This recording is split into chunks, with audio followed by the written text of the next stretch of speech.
This is part 7 of the Whingdingdilly by Bill Peet. Then one afternoon, Zildy returned home. "Zarks!" she cried when she reached her treehouse. "Somebody's trampled my tulips, and I know who!" All around the sycamore were telltale elephant tracks and the camel tracks of the Whingdingdilly.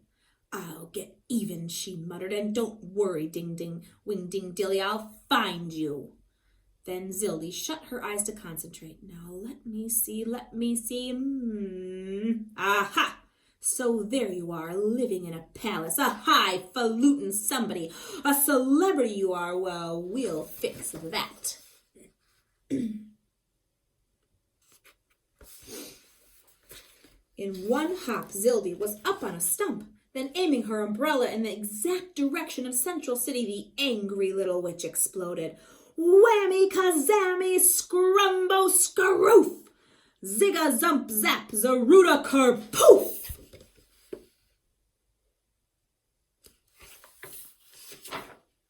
And in one great purple poof, the super-duper hullabalooper was gone. In its place stood a plain old ordinary frowsy brown dog.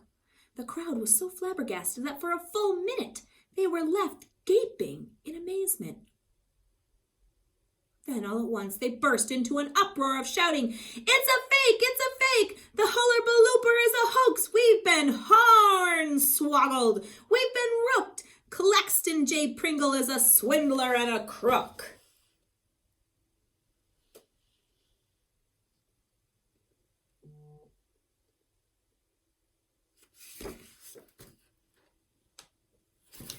For the very first time, the great showman was caught speechless. In a huffing, puffing fury, he seized the dog by the tail and the scruff of the neck and hustled him off through the crowd. "Out, out, out, and the devil take you," he bellowed as he flung the dog out the front door.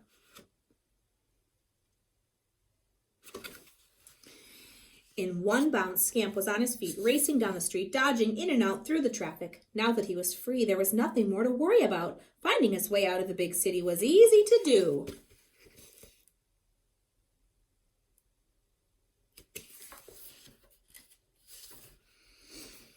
Dogs have a fine sense of direction, and by nightfall, Scamp was loping along a dusty road far out in the country.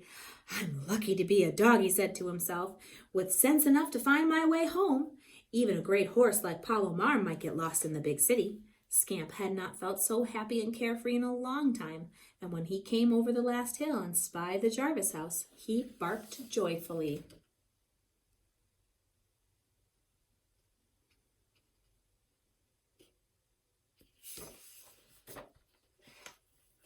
Then, as he came bounding into the yard, Orvie leapt off the porch, shouting, "Scamp, Scamp! It's old Scamper! Scamp's come home!"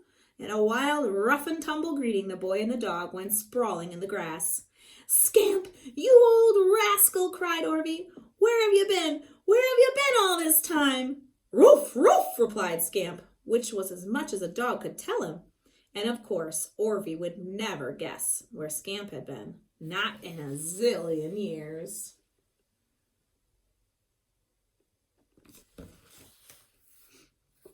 Can you tell me what the theme of this book is? And if you can, The Whingdingdilly by Bill Peet. And tell me some themes you caught throughout. Tell me some things you thought about, some things you wondered, some vocabulary that maybe we talked about that was new for you, something that you heard in a new way, or something you really enjoyed and something you didn't like. That's a lot of things. You should rewind and watch what I said again.